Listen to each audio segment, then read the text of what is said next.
You're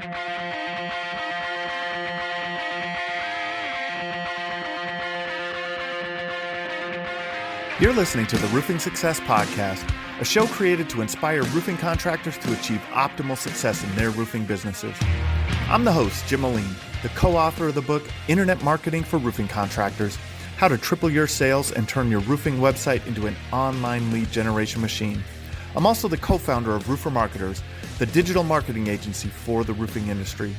On each episode, I'll be sitting down with industry leaders to talk about their processes, the lessons they've learned, and how to find success in roofing.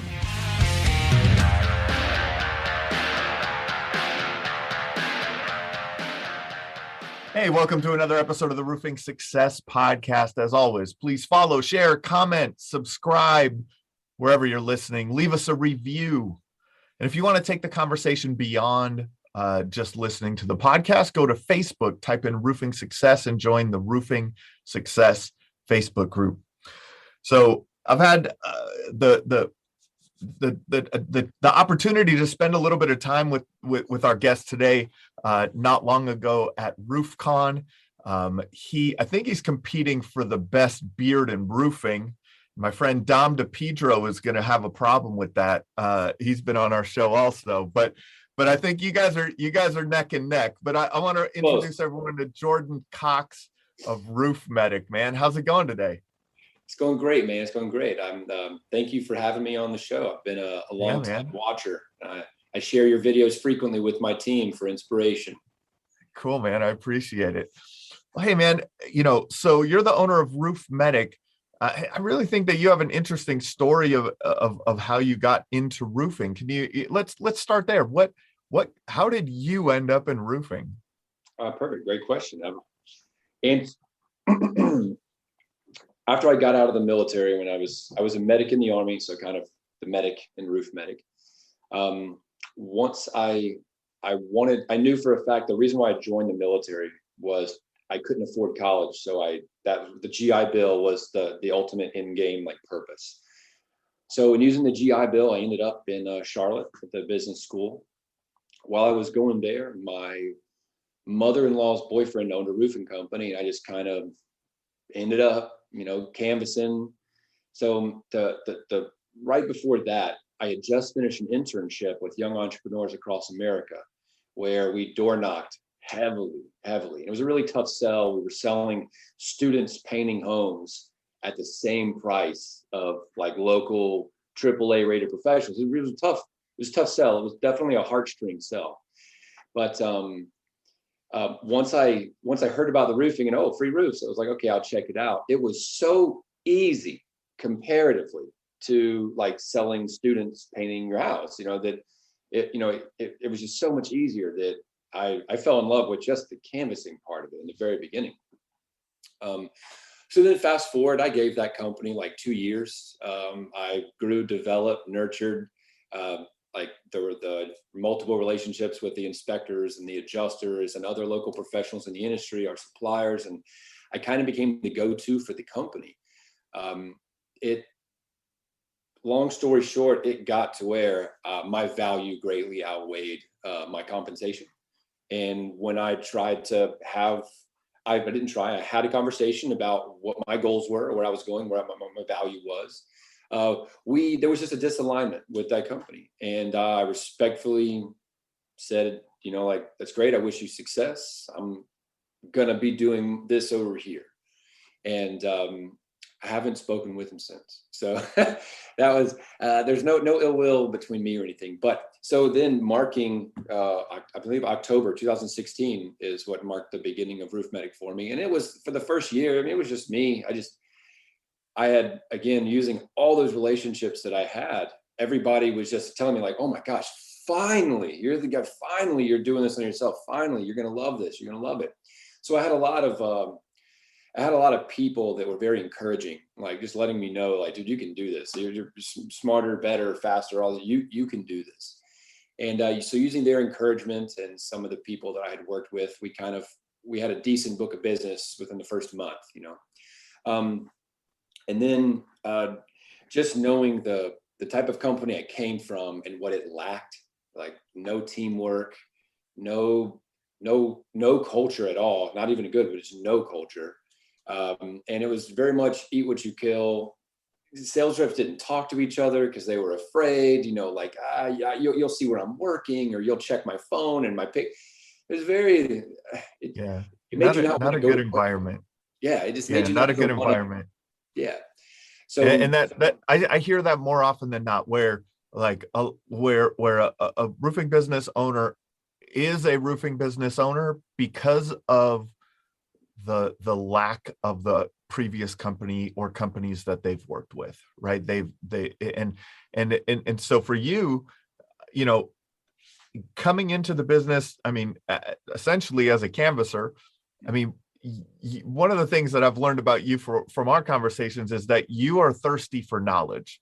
So, in that becoming the go-to guy at that company, what was that experience like? What did you learn first, and what skill set did you build that stands out that you're like, that's what made me the person, like kind of the person that everyone went to, or and the adjusters like dealing with, and that type of stuff? So I'm one of those people that I work with people, and people work with me. Nobody works for me. We all work together. So that's always been present in my mind. When I worked at the previous company, that was so true. I watched day after day. I was the guy that I thought it was crazy that nobody at the company wanted to go to the build. So I was at all of my builds a very large amount of time. And I would set up a booth or a tent at my build, or I would let them know, hey, I'm going to be here for this many times, but I've got appointments, but I'm going to be back. I was very communicative. But while I was at the build, I wasn't like on my hands and knees picking up trash behind bushes. I was on the roof, like pointing at stuff and asking. Because on the backside, like I'm reading NRCA books and trying to learn terminology and gaining this knowledge, but that doesn't hold a candle to physical, like hands-on experience that these guys have every single day. When the crews we're working with a decade or more, 2 decades, like just doing roofs all the time. So I saturated myself with the hands-on knowledge that all of these guys just gave so willingly. They were just so happy that anybody was up here. Like I would help them. Like when I first started, we didn't have the shingle elevators. It was throw it on your back and get it up there. And I felt so bad because I'm looking at this and I knew what we were paying them. So it was, I know what my commission is and I know what you're receiving, and I feel bad. So I didn't say that, but that was just another thing that lingered, that always made me want to just do something and make sure they got taken care of. Many a times the crews would come with like ice and water, their own ice and water in the truck and their own kind of step flashing. And I would be the one at the build, not the production manager, not a project, not whatever, but just I'm there. And they say, hey, we need step flashing. And I'm like, well, you got it in your truck. And they're like, yeah, but that's mine. You got to pay me for that. It's like, okay, I'll make sure you get paid, And then that mentality, to hear the company I work with would always want to argue and kind of be like, no, that was, you had to use it. You're going to use it anyways. We're not paying you for it. And I would keep an invoice for them, and I would make sure that our office got an invoice and you're going to pay these guys this. And so I respected them immensely. And because of that, I could see them respect me. And because of that hands-on knowledge I've got now, I've got more than just what the code says I have to do, and more than what NRCA book says. This is how it really works. Construction's not pretty.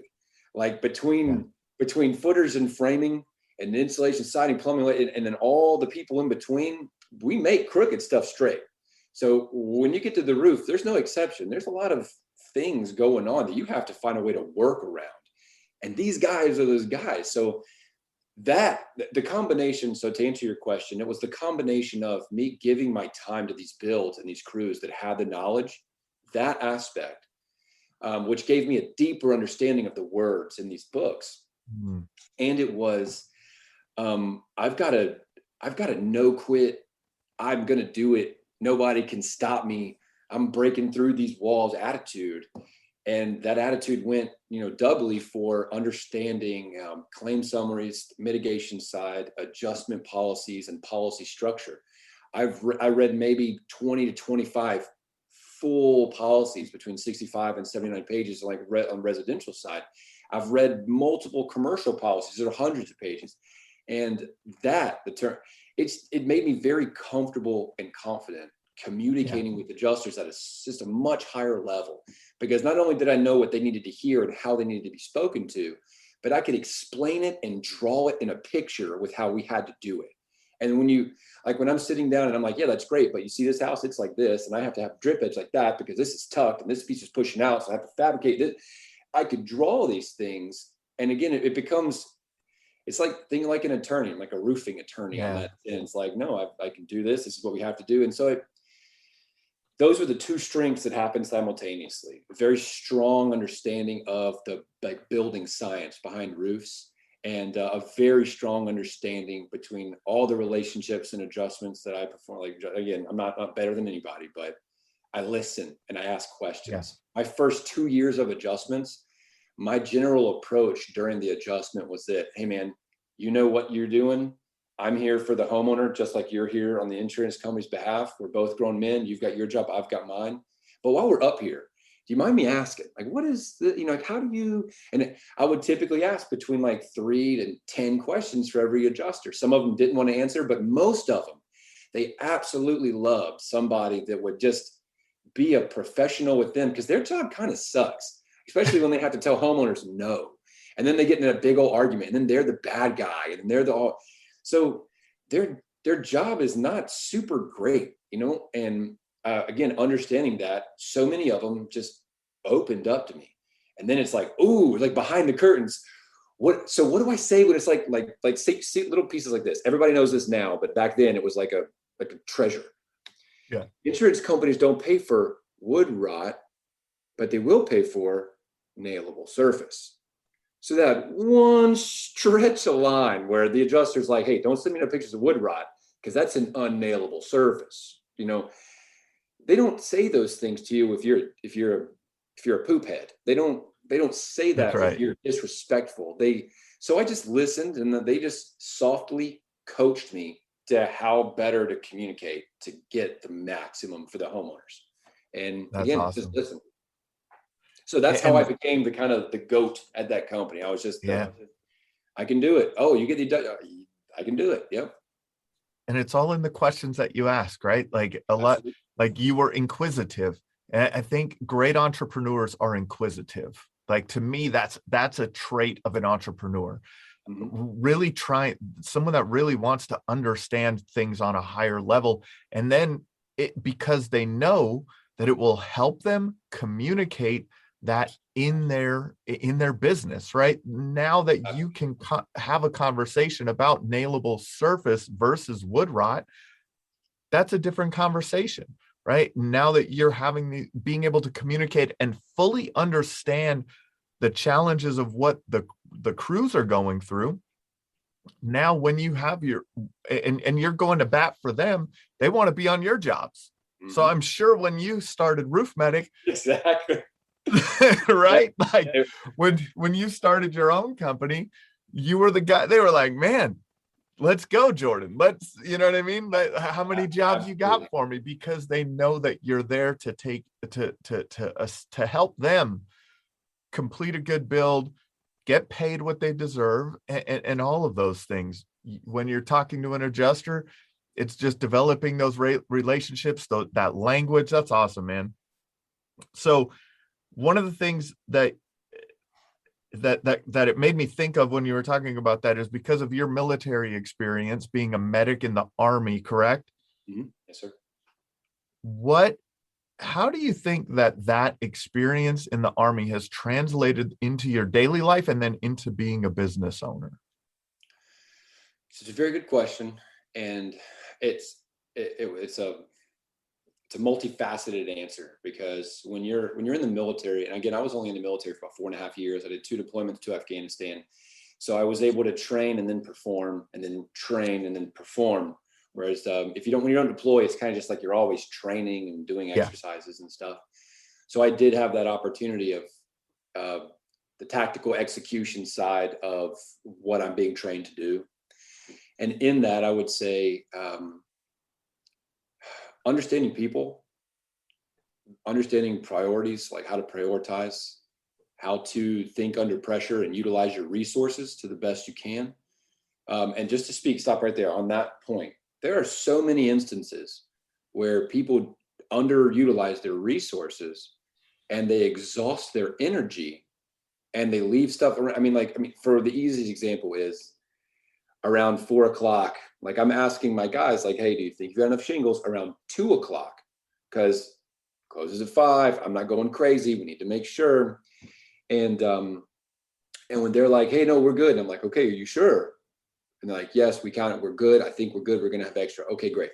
And then they call it 4 and everybody's going crazy. No, we need more. We need more. We were wrong. And then I say, it's like, hey, did you check behind the ladders? Because a lot of times when we brace the ladders, we'll put a bundle or two on the backside underneath it or whatever. And I was like, hey, did you check the ladders?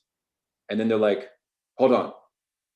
Okay, we're good. And it's like, so instead of just letting that be like, okay, and join in on that franticness and be like, oh my God, we got to do this because we got to do this because we got to be done because we're professional. And it's just, did you check that? And having that, having the opportunity to perform enough to get to that level of comfort where I simply know what needs to happen. Somebody said something at RoofCon the other day when we were there, and they were like, the world's not going to end if that drip edge doesn't show up on time, or if this isn't. So there was a time in my career where everything was extremely important. Everything was serious, and I was go 110% of the time.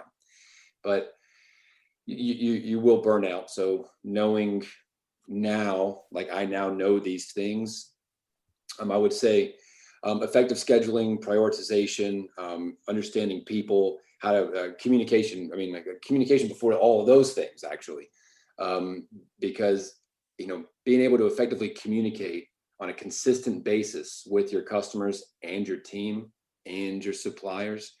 That alone is huge. That's like 80% of a successful, smooth company. Just communicating well between all the people involved.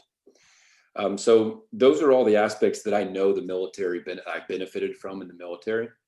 So what was that last part of the question? I'm sorry. No, that's great. That's right. So let's talk about that. I love the conversation about the resources. Like, things get frantic, and then it's like, well, did you check here? Because there may be, right? Like, what other, you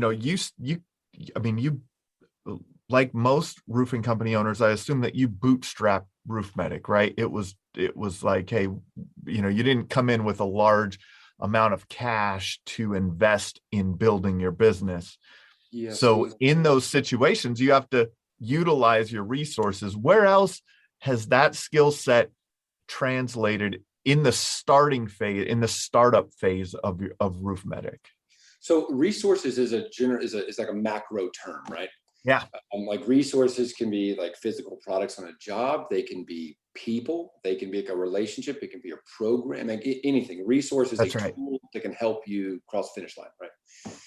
So I would say to kind of just go back just a little bit to answer that question about was RoofMedic bootstrapped?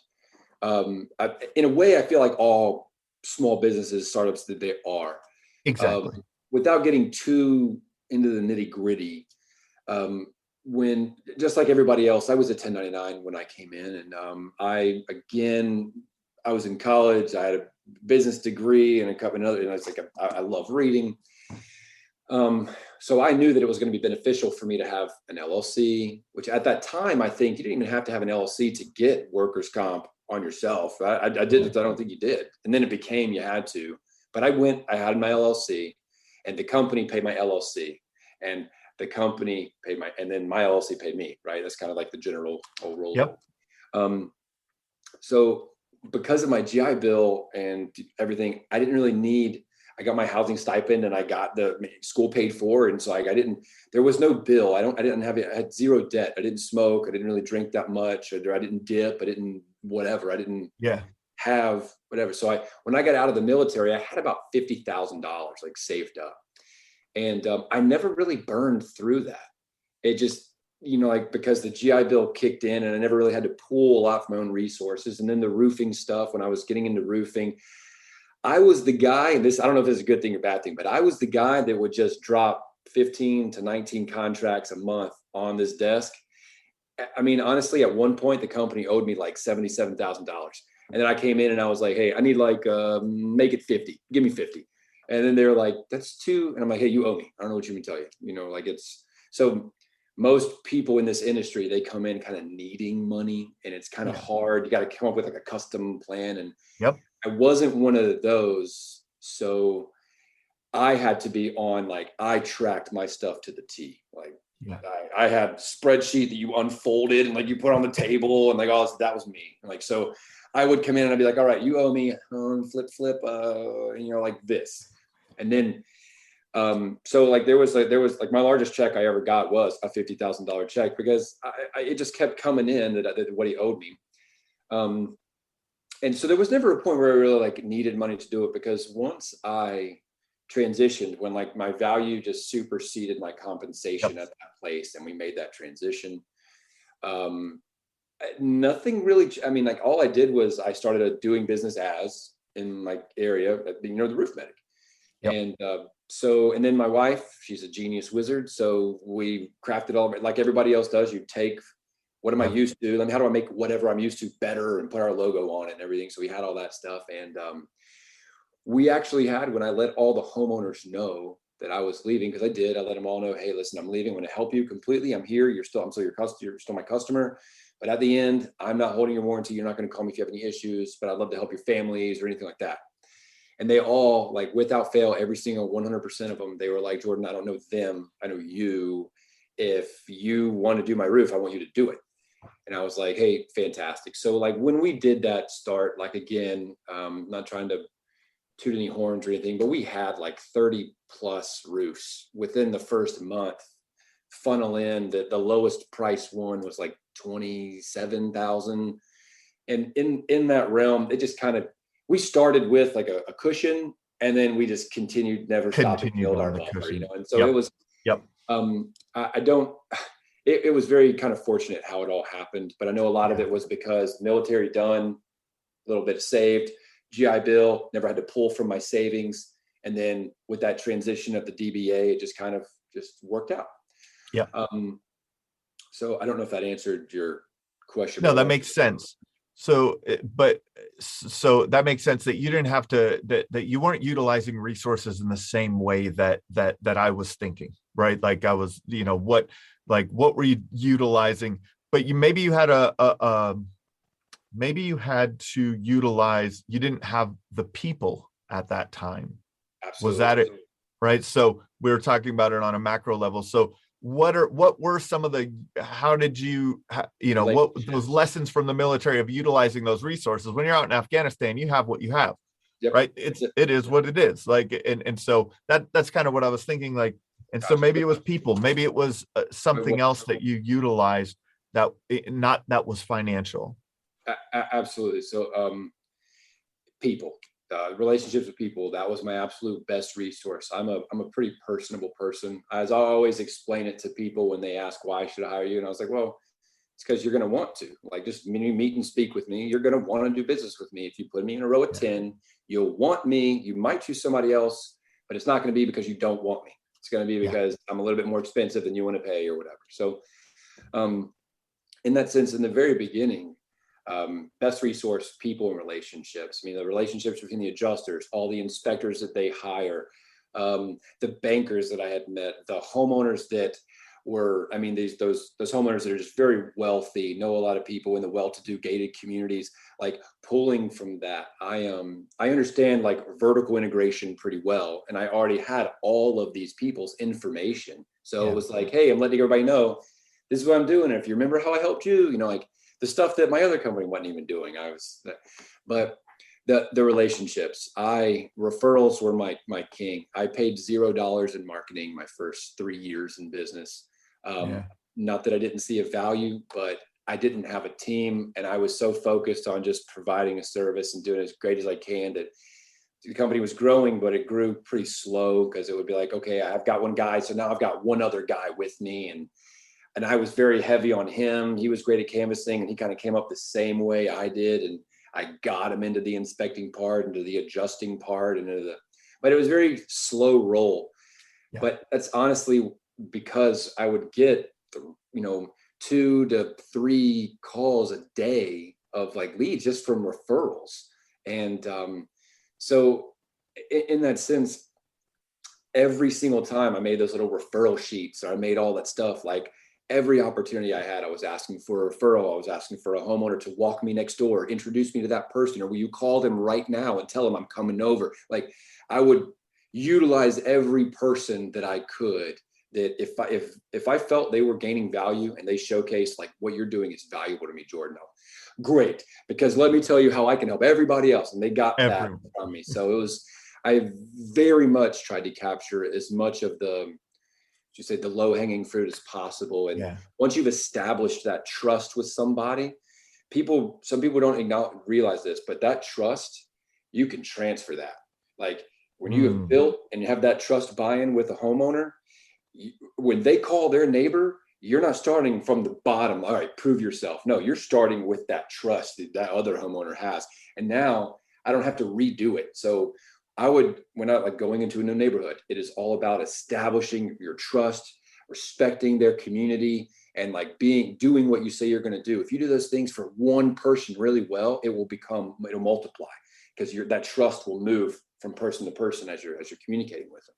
So I would say that in the very beginning, the resource that was most valuable were the people that I engaged with on a daily basis. And now touching back a little bit further, you had said that I had done things for free before to get reviews, and you're absolutely right. Like for those people that, like, I'm in a neighborhood, I'm inspecting a roof, somebody sees me get up on the roof, come down really quick, they will run across the street and they'll say, hey, I just saw you inspecting a roof. Was there anything up there? And yeah, they had a little bit. Oh, okay, well, maybe you can inspect mine, but really, I've got my son's Frisbee little boomerang thing is in the gutter, and like I'll give you $20 if you can go get it. And I'm like, you know what?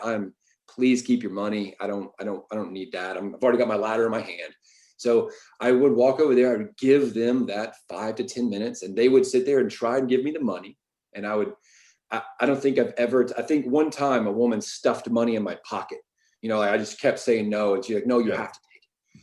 But I would always revert back to say, like, no, I appreciate the offer. However, if you really want to help me, then you can help me by helping your community know the type of person I am, the type of company we strive to be, the type of service that we offer. So it's more value to me if I could have like 5 minutes of your time with you leaving just a sentence or two on a review. I didn't do any work for you, but what can you say?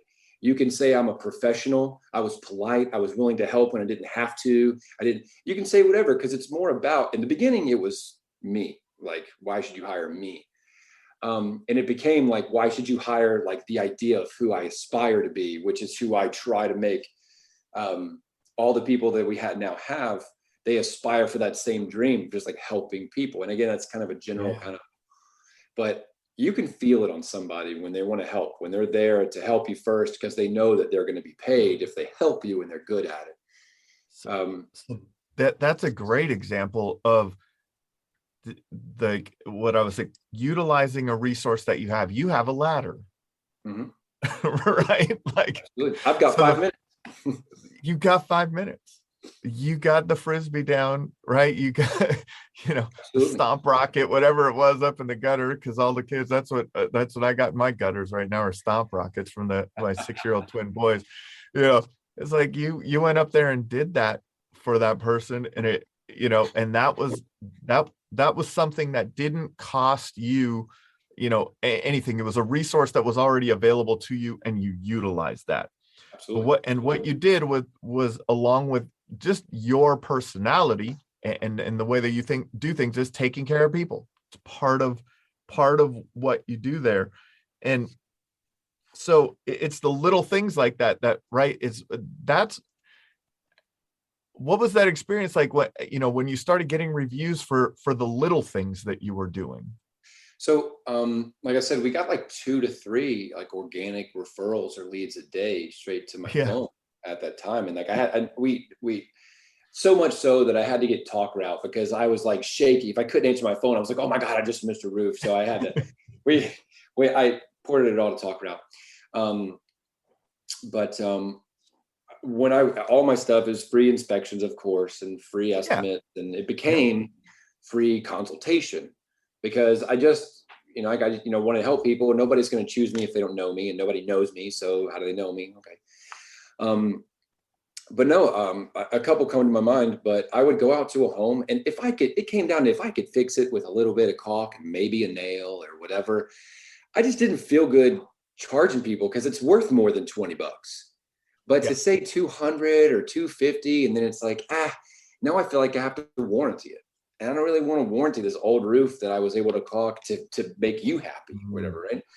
So that became like a little thing for me where I was like, you know what? I can make people so elated with a 10-inch strip of caulk. Just down there, just like, oh my gosh, And if I can achieve that level of happiness with this small thing that I have, I just don't see why I wouldn't do that. And so going out, seeing this, it's really not an issue. The tab's just lifted. I put a little dollop of caulk. I pushed it down. It'll seal back. It's fine. Or they would have a leak issue and it would be directly related to like a boot, right? And then I would have a collar in my car and I would just be like, you know what? I'm just going to sleeve this collar on and caulk it for you. The great thing is at the end of all of these little acts of kindness that I did, I was able to say on the back end, well, since you didn't pay for anything, there's no warranty, so if it keeps leaking, like, listen, give me a call. We'll come out and it's obviously a bigger problem than what it looks like. And then we'll need to address that. But I held no warranties. I did all this work. Hundreds of people, no warranties on this free work, but everybody's happy. They have unwarranted work, but they are so happy about it because what they got was somebody that gave them that time to hear what their problems were and their concerns, give them their educated opinion, and then with confidence, calm them down and say, hey, listen, it's not really that big of an issue. I can do this and that. It should be fine. If it's not, give me a call. And just by doing that, like those are my customers. You could have to beat them with a baseball bat to make them have to choose somebody else to help them with their roof. I've got homeowners that pay me to keep them my sign. They've bought signs from me to keep signs in their yard. And that level of buy-in, it only comes when you give your time on that front end and you make it blatantly obvious that you want them to understand. I want you to be educated about this. And it's just prevalent, man. Like when you speak with our customers, most of them are just they could not be happier with our service. Yeah. And you were talking to me before, I think it was at RoofCon, we had a conversation and you refer to that as like the giving cycle, right? Like you gave to them and then they give back to you. And it's this, Absolutely. and people enjoy being a part of it. Yep, absolutely. So I basically I didn't coin anything or whatever, but I I look at myself as all I have to be is the spark. That's it. All I have to do is be willing in the beginning to be the spark. If I can do that, I can create a perpetual engine. I can't do that if I wait for other people to be nice to me first to prove they're worthy of me being nice to them. It will never start. So if I can be that, how do I do that? I give people my time. I tell them my opinion. I'm honest as I can. That's traditionally, that's all you need to spark. Sometimes people, they already expect that. So you have to do a teeny bit more. And again, there's a self-awareness here. If somebody's just a jerk face, they're not going to get Mr. Happy Pants who wants to help them with everything. They're going to get I'm $77,000. They're going to get that guy, but that's not who I am. Who I am is I want to help you. I want you to smile. I want to have a great conversation. And I want you to share the word about why other people should call us and why we're willing to help, why we're different. But so that cycle of giving, if I can just be that spark, and that spark is so simple. Most homeowners that want to know what's going on with their roof, that don't have a ladder or can't get up there, just a free inspection is typically enough for a spark. But when you come down, you've got all that sweat equity and you're just juicing and you're trying to explain to them what's going on. And they're looking at you most of the time. They're like, can I get you anything? Can I get you a bottle of water or a napkin?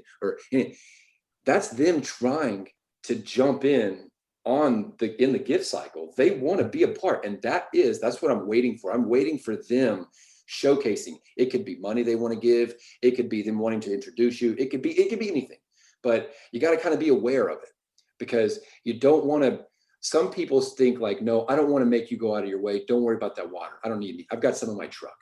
That's kind of a shitty thing to say. I mean, like when you look at it from the point of view that I'm talking about, somebody wants to join in. They want to be a part of this.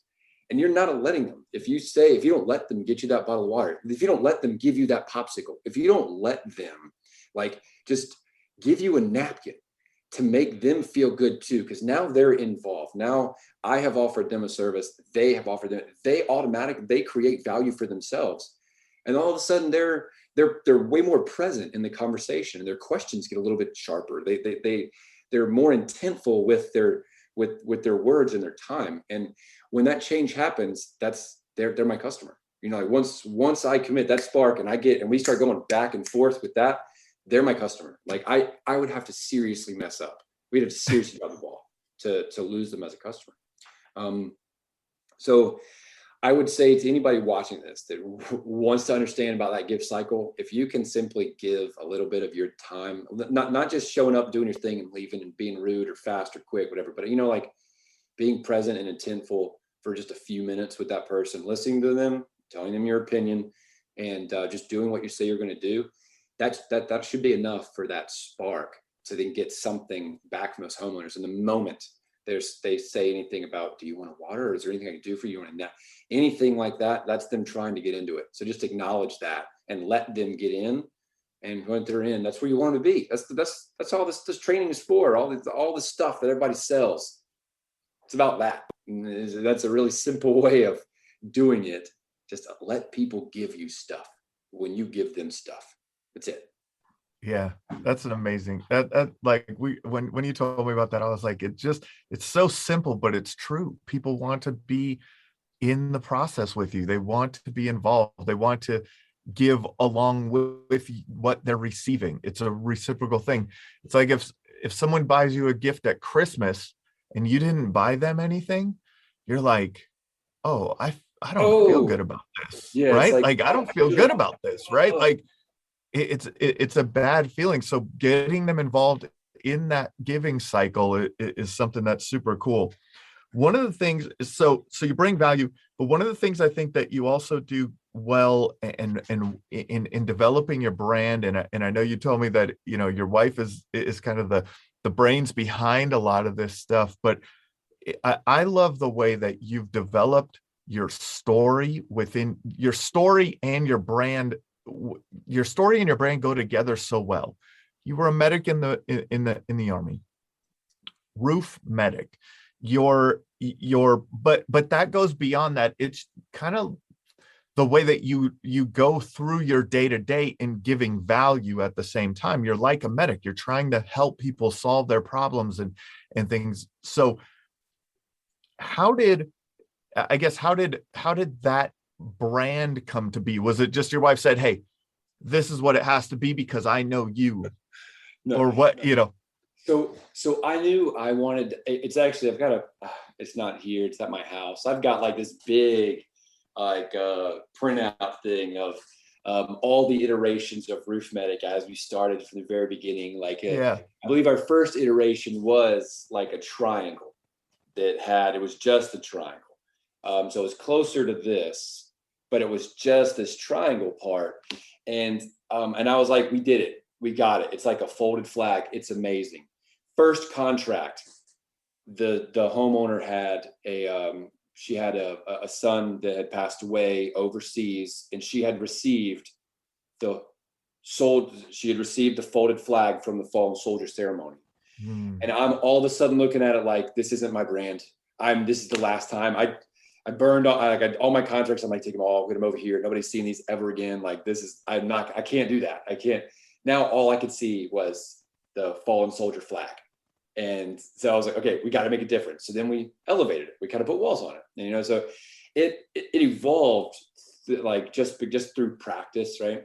But yep. I knew that I wanted to have the American flag associated with some way. I knew I wanted to have the medic symbol associated in some way. And I knew I wanted it to be something about like a home or the home. So that was our way of kind of what we came with. My wife developed it. I played a very heavy hand because I told her like yes and no a lot because of things, what I liked about what she did. And she would always give me options and stuff. But so the vision of what we had, we just kept wanting to make it better and better and better until, again, on our website, you see our old brand, which is this. And this month it will be changed. It will be closer to this. And it's because this is more in line with our militaristic backgrounds, our core values. And it says that when you look at this, you have a better sense of who we are. Then that's because this is great. This is great. This is better. This in the sense of like who we're going to be, right? Yeah. So what you're showing me for people that are listening is the iterations of your logo. So your logo is kind of the flag for your brand, right? Sure. But it's not the story behind your brand. And that's where I think that you've also done such a great job is you're even in the imagery that you're portraying with your logo, that like you're really trying to get that story right at the same time, right? But there are words that go along with it. And I know that they're expressed on your website for people. If you go to roofmedic.com, hit the about page, and like, there's a message from our founder on there. And it's kind of the story of that. And I think that's what people miss out on so many times. How many companies in your area, Jordan, in the Charlotte area, have a story that goes along with their roofing company? So I'll say, in the Charlotte area, we probably have 250, 260 plus like roofing companies. I mean, easy. So, easy. And these are just the ones that are kind of registered. They don't have names. Some of them they have a name, but they don't have any stuff on trucks, whatever. Yeah. So I'll say this: of the ones that I know, like Baker Roofing, they're huge, but they don't have like what I've read. They don't have like a great story. It's just like family owned. Do a lot That's of right. Guy Roofing. They don't have like a great story. They're just like the sponsor of the Panthers. And so these bigger ones, I don't know if it's just they didn't need it or they don't care anymore. But of the smaller ones, I haven't, and again, this isn't me tooting my horn, but I haven't seen anybody that's tried to do that. A lot of times people, they want to present themselves more about somebody in the roofing community. Like, I know roofs, that's why you should call me. And that's what you kind of see prevalent and dominant in the industry. People want everybody to know. People act like they want everybody to know we know roof. And they kind of miss out on that story. So what I wanted to do is, since the military became very much who I am, that obviously I didn't retire and I didn't like it enough to stay in another 16 years or whatever. But it played such a large part and made such a big impact in who I am and how I see. And I guess a better way to say it is who I know I don't want to be. It was a very, very big part of my life when I knew exactly what I didn't want to do. But so I just felt the just full blown urge to make sure I want everybody to know, like, this is who not my ideal person is, but who my ideal self is. Yeah. And like, so, I didn't come up with Roof Medic. The first Vietnam veteran that I helped just down the street, he said, "You're my Roof Medic." And I was like, "Oh, dang. Yeah." And then a couple months later, it all just kind of happened, and, but tell that story. How did that come to be now? That so essentially you had a customer that named your company, but it was the way that so much, it just resonated. I mean, like, it was like so simple. You're like, well, yeah, it is. I am. Yeah. But no, so I was helping, this guy was he was the second guy I ever went to contract. He was in that lump of 30, plus that we got. He was a Vietnam veteran. I was helping him out.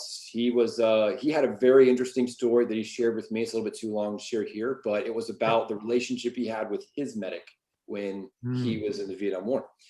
And so when he knew I was a medic, it was like, "Oh man, come inside. We got to get this. I got to chat. And I gave him like 30, 45 minutes. I heard his story. We talked about it. And, through the process, he saw me control the adjustment, communicate with everything. I mean, I handled all these things for him.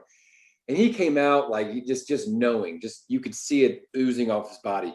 He knew that I had control of the situation. He knew everything was going to be fine because his medic was here, and he was sipping some coffee, and he was, man, you're my roof medic. And then just so casually and just kind of went on about his day. And it just hit me, and I was like, man, it's just so simple. It makes sense. And I've got a notebook with like just 100 pages of doodles and names and how do I do it, or all the little stuff. I saved it because it's interesting looking back now at where we are and when it was just a thought on a couch. But so yeah, I actually took it from one of my customers that coined it to me.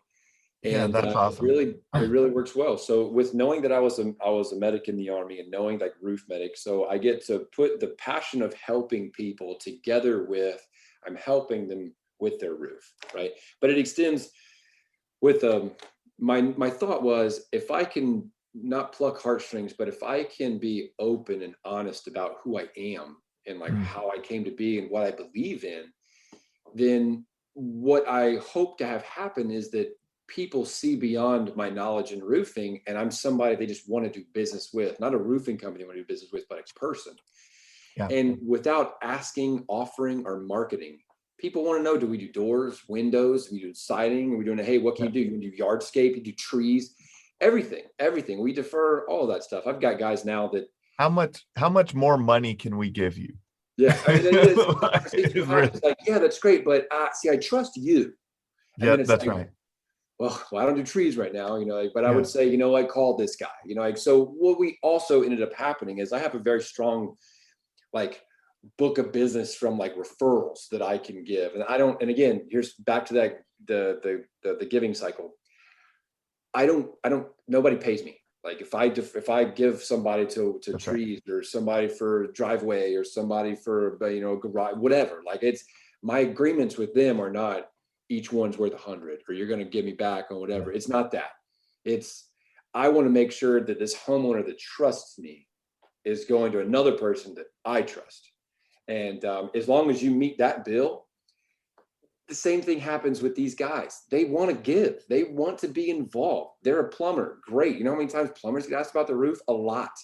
You know how many times? I mean, like everybody is like electrician fixing a light bulb at the top of a ladder. Hey, while you're up there, do you know a new roofer? It's like these people, it's all connected. So we do have a decent amount of people that I've done a couple seminars for home inspection companies, just trying to educate them on how they can view, like, what are they looking for and who should they call? And at this point, is this something that should be fixed by them or this should be fixed by an insurance company?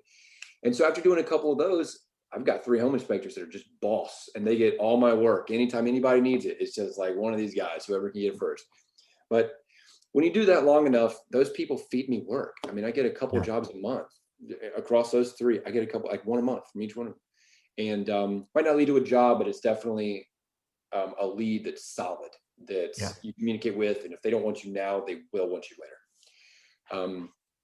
But yeah, so the attempt was to be as honest as we could about who I am and who we strive to be, and make sure our brand imagery, because initially it was like red, white, and blue. Oh, red, white, and blue, right? Yeah.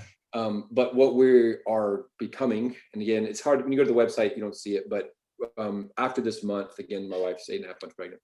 But after this period of time, we are going to see if you can see that color, that kind of khaki and olive drab green, more of that tactical military feel, because it's almost like you can say that in the beginning, I didn't know who we were going to be, but America's red, white, and blue. So let's attach that, like Honest Abe Roofing. Okay, well, everybody knows that Abraham Lincoln was honest. So that they got that attachment. All I had was the red, white, and blue.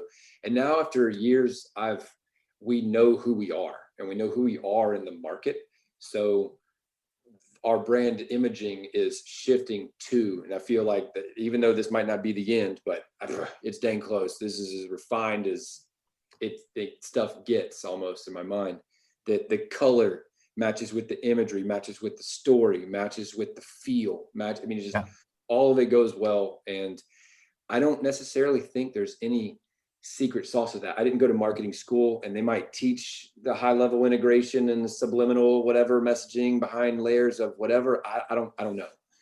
But my trick, my shtick was just telling my story as honest as I can in the way that people would understand that I'm worthy of giving a shot to, type of deal.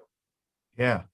And there's, like when your imagery can evolve over time. It always does. I think like I was just looking at something recently, and it was like 130 years of the iteration of Coca-Cola's logo. Oh, absolutely. Right. Like, yeah. Like this isn't something that just happens for a small company. It's something that happens with large companies. They're always changing and rebranding and just getting that little extra brand awareness and the tie-in with what they're communicating within their brand. And I think that that's one of the things that you guys have done. So like most companies will say something like, we're a local roofing company. On your website, it says we've served our country. Now we serve our community. That's the same thing. It says we're a local company, right? But it's in different words. And that's what I want people to think of is it doesn't have to be, you don't have to say, you can express those kind of tried and true things, right? But expressing them in relation to your brand. So one of the things that you've done with your brand now, it's not just, hey, Jordan is the roof medic, and everyone else is by the wayside. Now you've created a culture of hiring military members into your company. Also, I think it says something like you have at least someone from every branch represented in your company now. Oh, it was we have I was in the Army. My sales manager was in the Navy. My production manager was in the Air Force, and we had another. I had a couple. I had to let one of them go, but we had a couple. I had one sales guy that was a Marine, and we don't only hire people, but I do lean towards, hey, that'd be great if you were, because it just fits, and they understand. There's a certain level of understanding that when I'm sitting across the table from another fellow service member, that they get it. They get the little jokes I'll make, or they'll get they'll get that my framework of thinking, or they'll see the drill sergeant in my words, or whatever, so it helps. Not being in the military doesn't take away from our culture, but being in the military and then being in the culture, you just get it. And it's like, oh yeah. I mean, so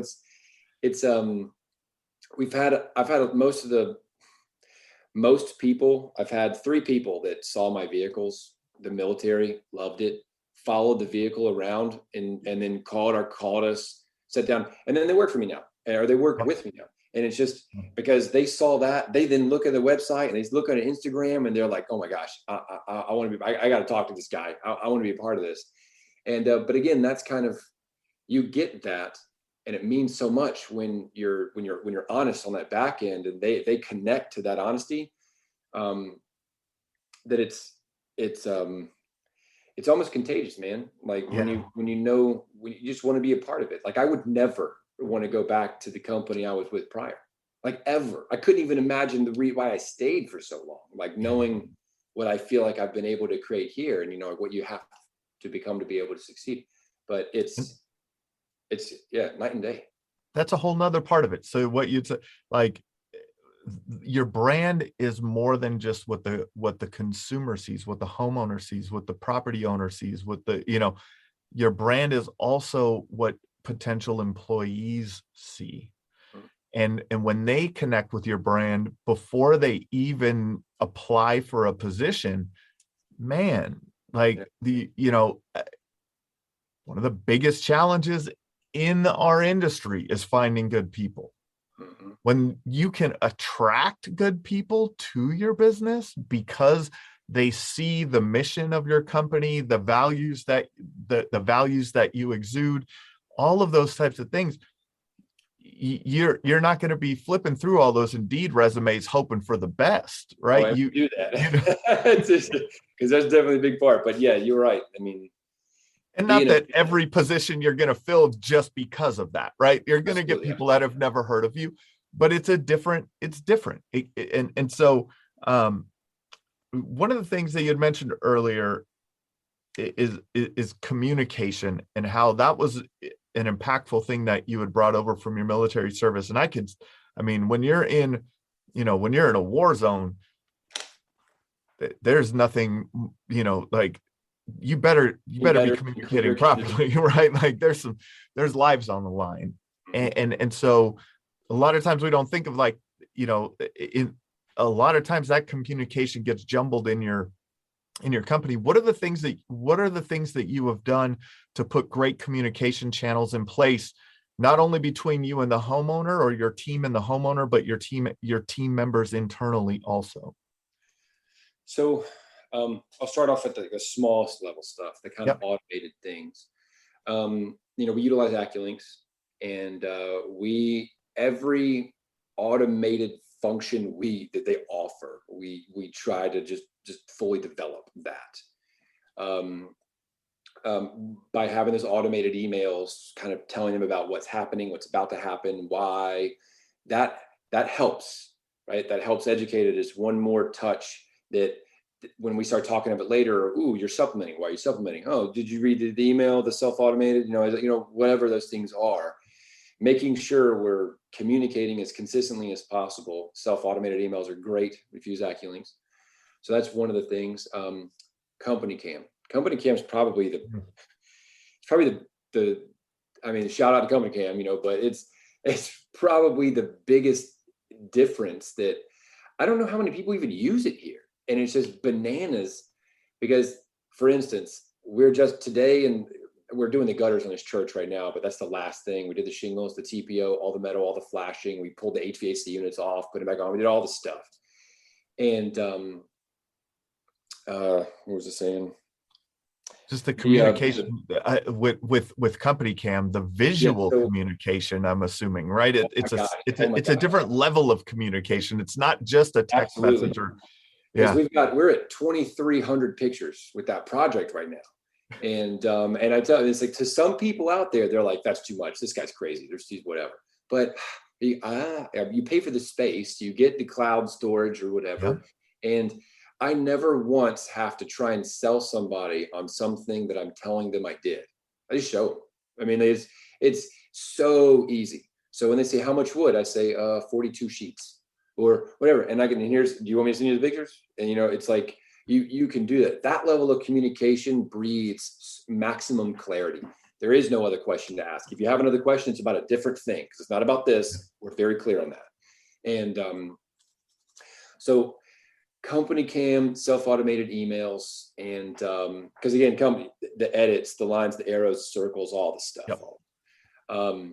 And then lastly, in AccuLinks, I personally wrote all the templates. So all of our different roofing offers and packages and stuff, I wrote it. So I am as you can see in this interview, I'm a talker, and I've read quite a few books.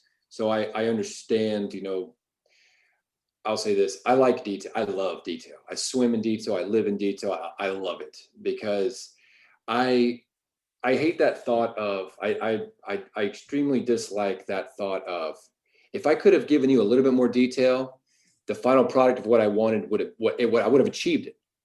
So I try and look at it like, no, I will not be the bottleneck for the lack of understanding or the lack of clarity in this communication. I'm going to tell you exactly what it is and what we're doing. So for our estimates, we don't have like 6, 7, 8, or 9 line items. We've got like 17 line items. This is a lot. This is for like a basic roof. This is a lot. We're not charging more people because we're finding more line items. We're breaking all of our steps down in an easily understandable way, so that for a homeowner that's never replaced a roof, they're looking at it, they know the first thing we're going to do is area prep. We're going to move, and a paragraph of area prep. Like, we're going to move all your pots and planters away. Any furniture that's too close, anything that needs to be whatever, any special instructions that were previously agreed upon will be met. Like that. Second thing, remove all layers of shingles and whatever. And then, like, how are we going to do that? Using roof rakes, cushions, and anchors. We will mount. Dang it, you're going to look at this and you're going to know You're going to be able to direct a roofing crew almost looking at this. Now, again, there's good, there's bad with it. I like the detail. So some of my guys will say like, I don't really feel comfortable giving them this estimate. This kind of like an answer key to another company. You know, it's like, listen, I'm like, guys, listen, when we come up, when we put our price on the table, they're going to know why we're more, because we're going to be more. They're going to know it. And they're going to look at this and they're going to be like, okay, but they're like $3,000 more. Is it worth it? And then the answer then, or the questions then become, as you're looking at it, well, how many nails are they using per shingle? Well, I don't know. Okay, well, you know they're using 6 nails a shingle. And how are they chalking all their perimeter lines in every third row to make sure everything stays straight? Well, I don't know. They didn't say that, you know. So it very quickly, like, because I understand this, or at least I believe this. When you give someone an estimate, when you're working with multiple people and you've given them an estimate, you've done your speak and your spiel and you give that to them, there's a period where they're reading it and they're like, oh, this guy, I think they're going to read it. They go straight to the price and then they come back up and see if that price is justified. And then they want to read the back and they see only the harshest, the worst terminology ever. They scrutinize your stuff. I mean, that's just what it is. So since most people are like that, they want their time to, in private, read over your stuff, everything like that. I would rather, with my lack of presence, if I'm not there, what I want to be in my absence is detail. So the detail in our estimates, the self-automated emails, and the company can being used in Max. Those are the first 3 things that our communication is simply more consistent with more people more frequently. And so we don't, the questions we get aren't about the normal mundane stuff that makes a contractor be like, oh, I told you this 4 times. It's not about that. It's about this color option that now they've had a chance. It's about something different. And so the questions, my guys' time is better to be focused now on how can you add the value, not how do you create the value, whatever. No. Here's our value. How can we add on top by answering these questions well? One of my favorite stories is a story, and I've told it on the podcast before, but I'll go through it quickly. And that's what this reminded me of, is of Schlitz Brewery, you know, back in like the early 1900s. And they hired a marketing company. They were like the 8th biggest beer company in the country, right, at the time. And they hired this marketing guy to come in, and he came through and he walked through the plant, they did a plant tour, and the brewmaster was explaining to him all of the little details that went into this. They were the same details that go into brewing every beer.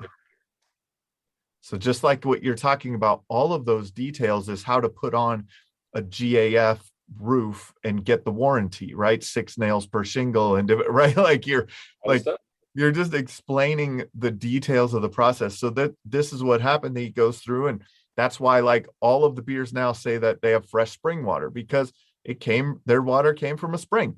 Well, most water comes from a spring, that especially that's used in beer making. So, but it may not be something that's unique to you, but these aren't people that, you know, that they've never put on a roof. They've never built a roof. They don't know what goes into it. They don't know. People don't know what ice and water shield is. They don't know what drip edge is. They see, like, they don't know these things. It's color, right? They don't, like, there's not much in those technical aspects. And then breaking down the even the way that you tear off the roof and all of these things, like the steps in the process allow them to see more value. Absolutely. Even if it's the same exact process that another roofing company would use. They, like you're saying, line item to line item, we don't compare. Mm-hmm. So compare me, but find somebody else that's that detailed, you know? That's right. So that's right. I would say to this, it's not just to add this one little thing.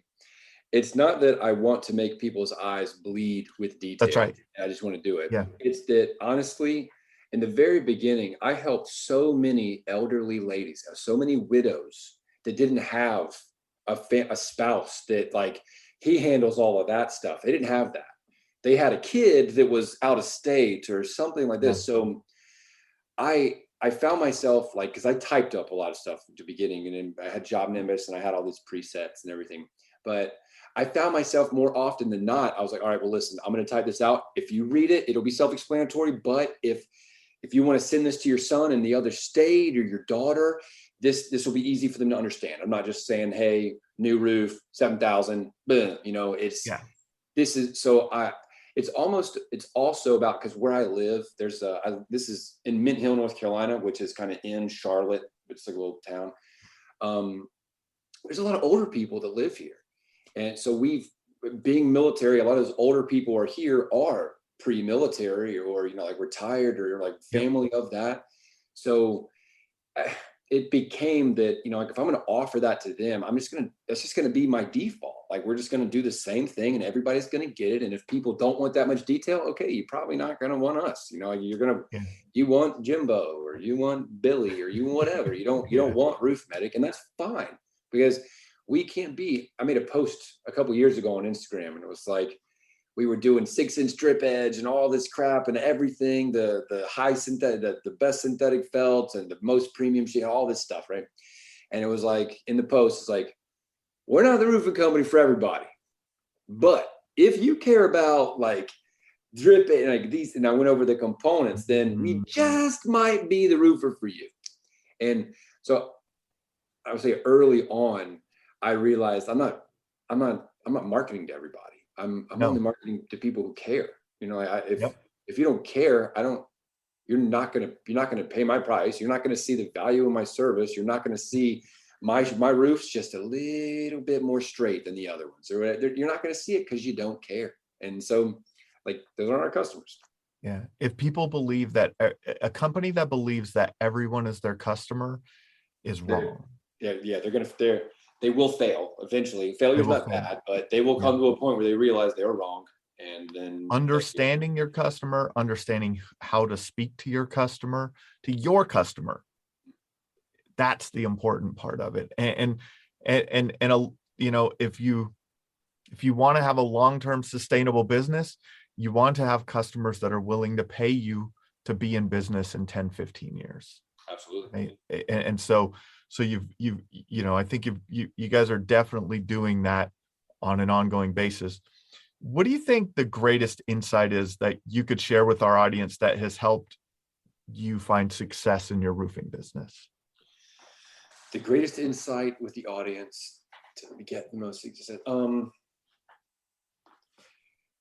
It always comes down to simplicity for me. Honoring your word. If you say you're going to do it, just do it. And if it sucks and you lose money, then that sucks. You'll lose money, but don't do that again. But don't get in any type of business of over promising. Try to learn how to under promise and over deliver. And under promising is still over delivering. You know what I mean? But the simplest thing. There's a couple simples. We have zero debt because we pay everything off every month. If you can do that, because then you can hold your suppliers to a much higher level of accountability, and they jump through hoops to make sure everything stays smooth. When you promise a homeowner something, like I had a sales guy that promised the homeowner he would fill all of his woodpecker holes on his cedar siding and stupid sized house. And he only saw 3, and that's why he said it. And I was like, but did you say, you wrote all? You wrote down, you're going to fill all. Oh. And then I went over there and there was like 200. And it was all 3 stories up on the ends of these gables on Cedar Shake Home at the point on the lake. So I was like, all right, man, well, he goes, no, I'll just tell him that we're not doing it. And I was like, no, you don't get to do that, dude. You're doing it. And I'll do it with you. But this is the last time. This is your freebie for me. I'm going to be out there. I'm going to fill these holes with you with wood putty. We're gonna sand them down. And we're gonna paint them because you freaking said we would. And as much as that sucked, we got 2 more roofs that were over 50 grand from it. And yeah, it sucked. It did suck. It was like 6 hours of just nonsense for 2 guys with big. That's not what we do. But he said he would do it, so we honored it. And that homeowner, it kind of became a game. Like, he knew he wasn't paying for this, and he knew it. And it was like, he knew he was getting something. And it became a game of like, oh yeah, what other free stuff you want to do? To demo your bar, want a new bar? It became like a little thing. But again, we didn't go the route of, no, I'm sorry, we misspoke, where we can't do that. It's like, but you learn. He will never say those things again. He is never gonna, or when you say it in a way of, I can cover up to this much, or I'll see what we can do. There's just a way to do it other than making those bold promises. So be careful with your promises, because if you make it, you should honor it. Because if you don't, then you're the guy that doesn't honor your word. And then you're nobody in the sense. Then you're pandering to you're pandering to people who don't care about your word, and you don't want to do business with those people. So if that message didn't get lost or convoluted in that statement, I would say honoring your word, like just doing what you say you're going to do. And that's probably the biggest one. Awesome. This has been another episode of the Roofing Success Podcast.